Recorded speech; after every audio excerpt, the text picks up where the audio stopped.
Hello, I'm Jennifer Grossman with the Atlas Society, and welcome to our I've Lost Count edition of Ask the Atlas Society. I'm really thrilled to have with me Emma Michel, and she is a spokeswoman for Young Americans for Liberty and also has had a storied career at campus reform and on various avenues of student activism. So, welcome, Emma. Thank you so much, Jennifer. It's great to be doing one of these talks with you. I love these. So tell me what's going on with you guys. What are you doing? What are some of the challenges you're facing, and what's happening with you personally? Yeah, well, Young Americans for Liberty has been adapting in every way we can to keep up with our mission and continue to spread liberty both on campus and as far as our legislative races go. In light of this pandemic and all the ways that the government is making it impossible for us, or trying at least to make it impossible for us to keep going. So this means that we've had a lot of students phone banking for candidates rather than knocking doors. We just started on a new project to endorse 14 candidates in the state of Idaho, and most of that work will be done through phone banking and through texting. So we're really excited about these changes. It's a great test of how we're able to adapt in tricky times. Something else that's exciting we have around the corner is in August, we're doing our premier conference. We're calling it our Super Bowl of YAL conferences. It's called Mobilize 2020, and we have room for about 1,000 students, maybe give or take a little bit there.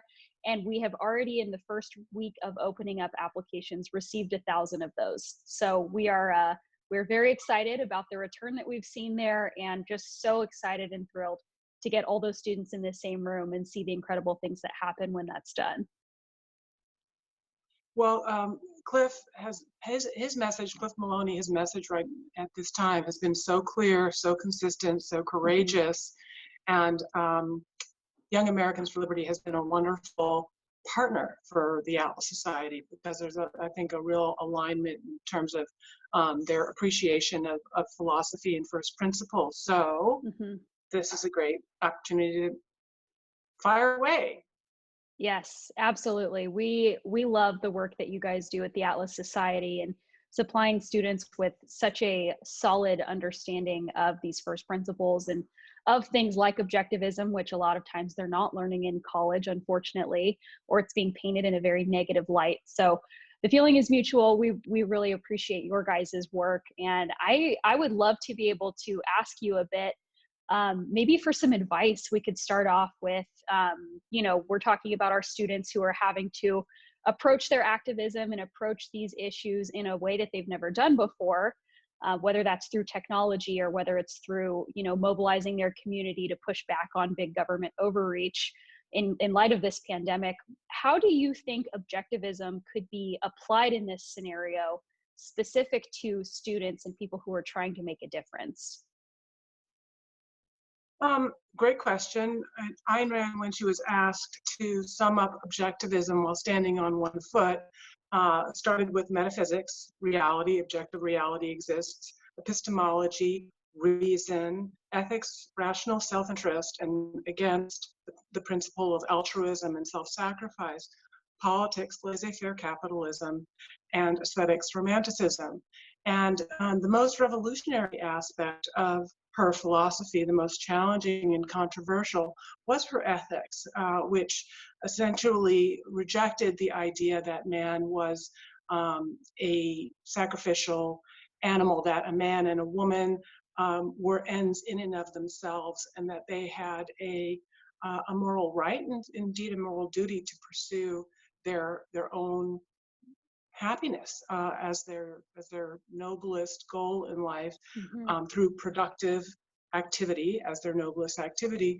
And right now, I think what we're seeing is a sacrifice uh, on Yeah. a grand scale, and it's a sacrifice of your generation and your future in multiple ways. And really, the only way to fight back against that in a very moral way is to start by rejecting the concept of sacrifice. So how is that happening? Well, with the massive stimulus spending, also all of the printing of money, the taxation, which is sure to come, those are how spending gets paid for. So when it comes to the taxation, you may be in a low tax bracket now, but I've been to a few Yale conferences, and Yeah, I've seen the professionalism of the people who attend, the caliber of the people who are attracted to the organization. And so when I look at those people, my bet, would be that those are the individuals that are more likely to succeed in life. They have hmm, the character traits, they have the training, they're getting the experience that is going to set them up for success. But what we're seeing in terms of a political ideology based on altruism, socialism, essentially will say that you will be punished for your right. for your virtues. You'll be punished for your success. So the fact that you have probably a disproportionate number of young people who are going to become financially successful, that's something that you guys need to worry about. Yeah, But even so, look, I know that's another thing Yale and Atlas Society share. Everyone who works at Yale, who works at Atlas Society, we're not doing it, for the money. We're doing it because right. it's a passion, it's a calling. Mhm. Our remuneration is in the psychic benefits of pursuing a meaningful career and helping other people. So let's say that you're going to be having a career at Yale or at Atlas Society, or you're going to be doing something else, or you don't necessarily have the skill set, or you don't make the life choices that's going to translate into a high income later in life. Mhm. All of this, this printing of money, the inflation that this has historically produced, is going to nudge the middle class into higher tax brackets. So they're going to get you one way or another. So whether it's taxation or whether it's the printing of money and the inflation, Mhm. um, or the obvious one, which is the debt, is the other way that Yeah, kind of spending can get paid for. So yeah, Ayn Rand talked about you can evade reality, but you can't evade the consequences of evading reality. Well, when the yeah, repo man comes to call on that credit card, they're not coming. They're not going to be coming for me. They're going to be coming for your generation. So yeah. I facetiously sometimes say to student groups, thank you, but of course, I'm not thanking you. I don't mean it as a compliment because it's not a Yeah. voluntary that you're making. Yeah, I think that's all very applicable, especially you talk about the students that work for Yale and that are involved in what we're doing. These are just highly motivated young people. In general, they tend to be very ambitious, and they're building businesses even while still in college a lot of times, and finding just incredible success for their age. And it's something where I think they become aware of the dangers of that high taxation and of going into more debt as a country. I think they feel those things a lot younger than most people would have those realizations, because they're starting to experience that. And that rational self-interest that you're talking about is such a good thing for them and such a positive thing that I really think ought to be more celebrated and rewarded in our culture. But you touched on something interesting that I also wanted to ask you about with this bailout or stimulus package. Few people are calling it different names these days. I would just be so curious to hear what you think, as the resident Ayn Rand expert, what she would have to say about the government coming in, shutting down our free market system, essentially, shutting down society and our ability to really interact with each other as humans, and then coming back with this proposed solution of giving everybody $1,200 and giving corporations a bunch of money as well. So I just, what do you think she would have to say about that? I don't imagine they would be too kind of words. Yes, well, she did have something to say about it. She talked about how, I mean, in Atlas Shrugged and in her writing, she talked about Mhm. the dangers of fast approaching this ultimate inversion where the government can do whatever it wants and that there are no limitations on the authoritarian powers of government, but that individuals can act only by permission. And she paints a Mhm. very dark picture in terms of what the consequences are of that.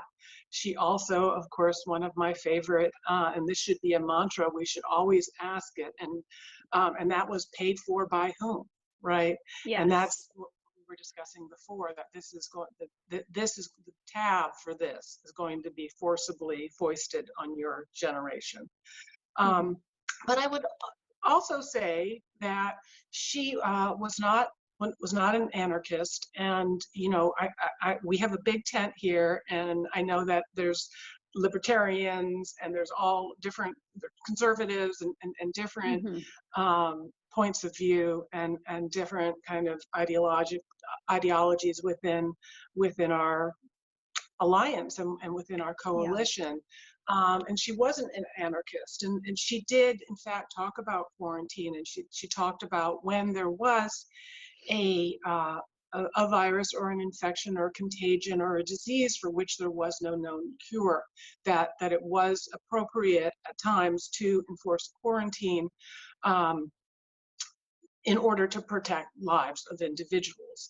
Mhm. But of course, she more than anyone else was extremely skeptical of government abuses. She came out of totalitarian Russia and she Yeah. saw all of the abuses. She saw her own family's business taken away in the name of the greater good, in the name of her brothers.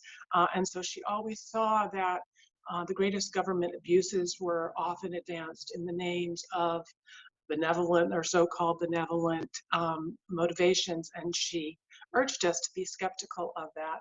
And then, but finally, at the same time, I think that she, in her in Atlas Shrugged, well, one of the things that was so unique about it was that she wasn't celebrating business as a concept necessarily, or Yeah. businessmen as a group.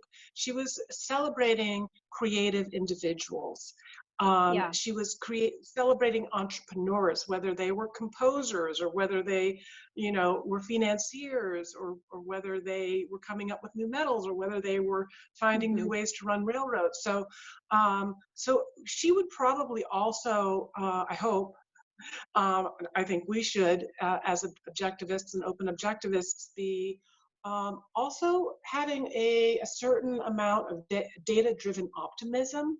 A Yeah. lot of the people that I am looking at right now and that I am watching, like Peter Diamandis, who's a Mhm. huge Ayn Rand fan, he's had a wonderful leading voice in terms of, yes, I mean, in some ways it is the worst of times, but in some ways it is also the best of times because we Yeah. are in like no other time in history. I mean, imagine if this had happened to us just 10 years ago, not just, Mhm. 20 years ago. It would have been a completely different time. We have so many great, brilliant scientists, entrepreneurs, doctors who are all Yeah. working on this, all focused on solving this one problem, and they're sharing information at light speed. So we are finding ways. We have the resources to adapt. We're able to find community to transact, to share ideas Mhm. over these new technological platforms. And I think that's something to note and to remember, where did those things come from? They didn't come from government. They didn't fall out of the sky. They weren't, Yeah. found objects. They were things that were created by individuals.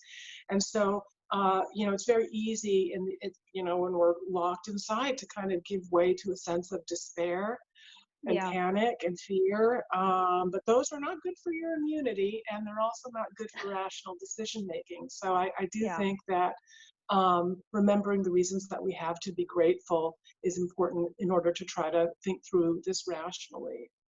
Yeah, absolutely. I agree with you in what you were saying about the fact that we do live in a free society and in a nation that so values achievement and self-interest at the core of it, that's the reason why we have all of these top doctors and top creative individuals who are coming up with solutions to these problems. And that actually leads me into the next thing that I wanted to ask you about. We're looking at some really specific issues right now in the supply chain and in our ability to produce products that are much needed at this moment. The best example being the respirators and masks. Also looking at some issues in labor supply, where we don't have enough people who are delivering groceries through services like Instacart, various grocery delivery services that are very much in demand right now. And I would be curious to hear your thoughts on how objectivism could potentially pose some solutions to these issues, given that it is such an embrace of the free market and such a thing that tends to really help with these things.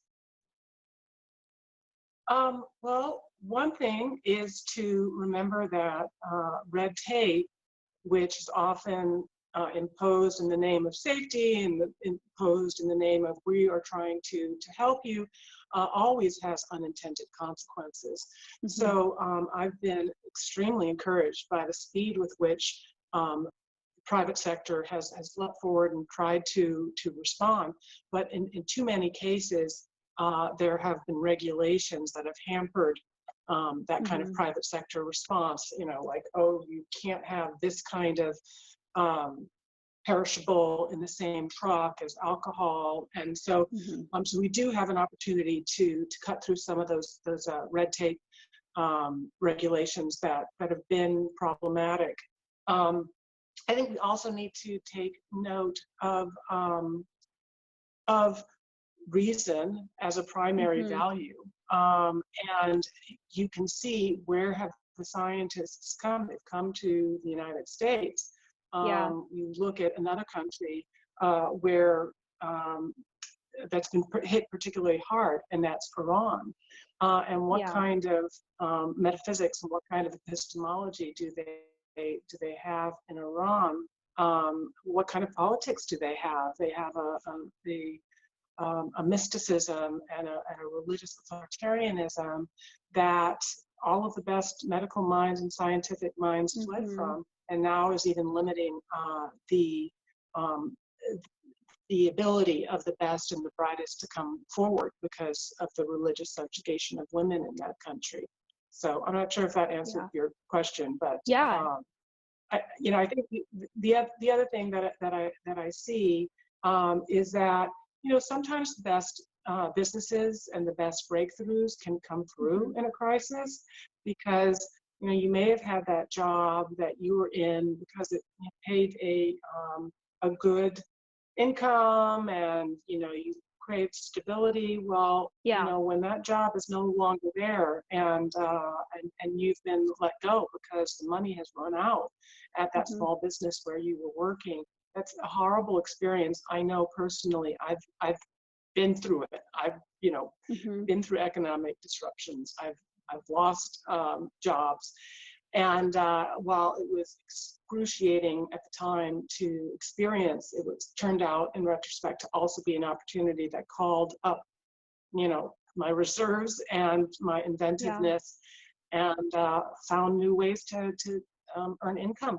But the activities that we take now as individuals is what's going to set us up for those, for that future. So, I guess I would also say to all of the students, how you use your time right now is absolutely critical to how you are going to be set up for future opportunities. I completely agree with you that now is such a good time to try to be productive and work on things that can make you a more robust person and bring in new skills. There's very few opportunities like this, if you can view it as an opportunity to really grow your skill set and learn new things. And that actually leads me right into the last thing I wanted to ask you today. There are, as you mentioned, a lot of folks who are dealing with economic hardship because of such a downsizing in business and what looks like will be a recession in the private sector. So for those who are facing, questions about their work or maybe have found themselves unemployed in this time, what would your advice be through obviously the objectivist lens to those who are looking at uncertain times, uncertain types of work, I know Ayn Rand has spoken before on taking whatever job you can get and taking what you can from it. What would your advice be to those folks in that position? I would say that there are, there's going to be a huge shakeup. There are Mhm. industries that are going to be doing better. And, right now, the grocery stores, the food delivery, they can hardly keep up with demand. They are Mhm. hiring, and there are other industries that are hiring. One of the things that was interesting, maybe should not have been that unexpected, was that after the virus came out of Wuhan, out of these wet markets where all of these beasts were being, butchered under unsanitary conditions, the Yeah. Chinese Communist government kind of cracked down on that and said, we've got to modernize, we've got to bring all of these activities up to a more modernized level. You have Hmm. to first of all ask yourself, what was it about the communist economy that meant that they were still having these very primitive, Yes. kinds of markets? I mean, we here in the United States have these little markets as a luxury, but Yeah. that's not primarily how we feed the nation. So as a result, it's American, kinds of conveyor belts and food processing equipment that's being imported, and that is growing, and which is another reason why it's important for us to keep our trade free and not to be Hmm. engaged in a tariff war right in the middle of all of Yes. this, to let the market do its work. Um, but then I would just also say, you're always in a context. So whether you are at a job and you're worried, you're like, gosh, a shock is coming, and they're going to make cuts. I mean, this is your chance to shine like Hmm. no other, because there are going to be other people that are not going to handle crises well. I know, I saw this. I had my house burned down, and it was really hard. I had a full-time job at the time, and I was juggling a lot of things, and our community was devastated. There were Yeah. just so many of my neighbors also lost my home, but it was really interesting to see how different people reacted. And I guess I would also say any bad situation can always be made worse. Yeah. So, as you're thinking about how you're using your time, use it to make your mind stronger. I've Hmm. also known people that spent all of their time working on just how to make their bodies stronger, how to make their Hmm. outsides look better, but and they looked like big strong people on the outside, but they were really kind of couch potatoes mentally because they just didn't, Mm. exercise their mind. Maybe they didn't have the Yeah. curiosity. But for some of us it's an effort to go to a gym. Well, for some of us it may be an effort to read books or listen to them on, Audible, or to make those choices. Yeah. These are not, they're skills, and you have to develop those skills. And if you Hmm. develop them and you act upon them again and again and again, they will become your character, and ultimately they will become your destiny. Yeah, that's inspirational, and I think this is a time that can be inspiring. I was just chatting with my dad on the phone the other day, and I was like, "Hey, what did you do when it was 2008 and stuff was looking pretty scary like this?" And he said, "I wasn't scared because I know that there is always a place in a free market for people who are willing to work and who are willing to hustle and get creative." And he said, "I didn't know if I would keep my job, but I knew that I would still be able to put food on the table because I'm willing to do that." And I think that's an inspiring message, and it fits right in line with what we're talking about. And I think what Ayn Rand really believed, which was that, individuals who are looking out for themselves and who are looking out for their families are actually a very, very good thing for the whole and for the economy and for others, even because they're creating things and they're finding things that people need. So that's all of the questions that I had for you. But I just really appreciate you kind of sharing with us as the resident expert on objectivism and on Ayn Rand and her work, that this doesn't have to be a depressing, despairing time. It absolutely doesn't. I mean, we can't stick our heads in the sand and say that these things aren't happening and that there isn't suffering. But we can also learn tremendous lessons about the limitations of central planning and the consequences of government intervention, and also the power and magnificence of the individual and his ability to rise above any circumstance and choose his attitude in any set of adverse circumstances. So thank you very much for joining us today, Emma, and Of course. thank you for all of the wonderful work that you're doing, and please give my regards to all of the team at Yale. We love you guys, and we can't wait to see you in August. But we Yes, before then. it's going to be great. We'll all be out of quarantine and ready to have fun. It'll be awesome. Absolutely.